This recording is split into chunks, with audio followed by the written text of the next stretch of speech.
we look ahead to CES and what might be in store for Mass Effect 3. Plus, we head back to Edmonton to see what it takes to write a massive, yet personal story for a BioWare game. Next on BioWare Pulse.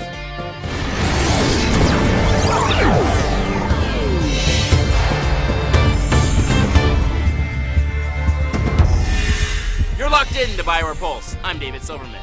CES is taking place as we speak. What will be there in store for BioWare? Let's fire up the headlines.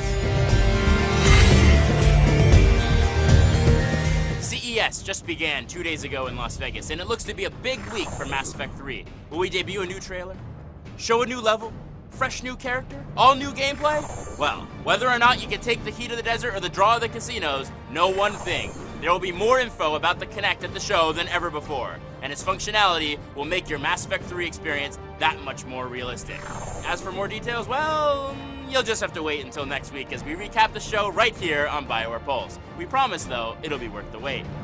If you haven't pre-ordered Mass Effect 3 yet, get out there and reserve your copy to secure the in-game items. The powerful M55 Argus assault rifle comes with every pre-order of the game from participating retailers. And if you pre-order via Origin, you will also receive the AT-12 Raider shotgun, perfect for close-range targets and superior rapid firepower. For the full list of pre-order incentives, head on over to www.masseffect.com or follow @MassEffect on Twitter. Last week, on Pulse, we broke down the voiceover process for Mass Effect 3. This week, we sit down with lead writer Mac Walters for his take on the writing process for Mass Effect 3. It's time for Insider. My name is Mac Walters. I'm the lead writer on the Mass Effect franchise.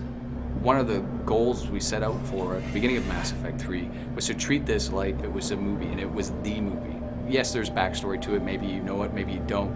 We really want people who are just picking this up for the first time to just be able to jump in. And then for the players who, of course, have played Mass Effect 1 and 2, they can dig deeper. They can find out what their choices did. The team will have to be strong. Their resolve unquestionable. One of the first things that happens on the project is I sit down with Casey and we discuss what is the high-level story, what are the major beats that are going to happen in here, and that produces sort of a high-level story doc that isn't more than 3 or 4 pages long. Once we have that, we start filling in, well, what are all the missions? What are all the other little mini-stories that are going to be told? How do you go from A to B? What is that actual plot? And that's when I go to the writing team and I say, okay, let's start filling this out. Which characters are going to show up and which ones are going to be important? Eventually, we sort of have a backbone of the game and critical path of what we want to do in there. Once we've done that, then writers are usually given free rein on a specific level. I had 5 or so levels in the game that were sort of my own, and each writer would have something similar. And within that, they know where it's supposed to begin, they know where it's supposed to end, they know where it should fit in that sort of backbone of the story, and they're given free rein to sort of make that level their own. And it goes through a lot of iteration. That's one of the keys, I think, that makes BioWare games great, especially the writing, is that iterative process. We actually go in and we're not afraid to change it. We'll change it until we feel like that all makes sense. We love that great story and it fits in with everything else we're doing.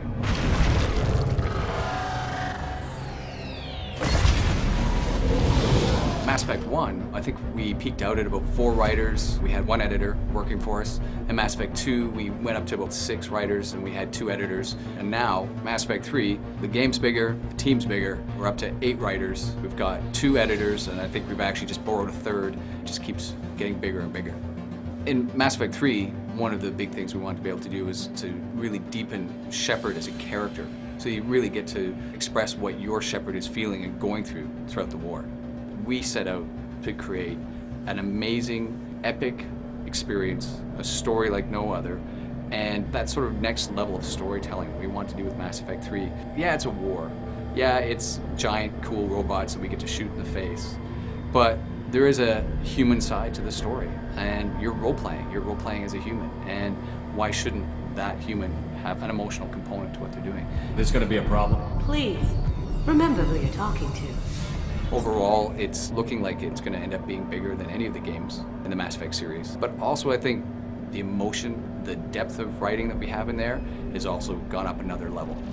When a video game can make you feel something, as long as it's also fun and still entertainment, then, well, I think we've done our jobs. Thanks, Mac. Hard to believe in less than 2 months we finally get to take Earth back. As always, stay tuned to Bioware TV for more exclusive insider features and breaking news. For Bioware Pulse, I'm David Silverman reminding you to keep your fingers on the pulse.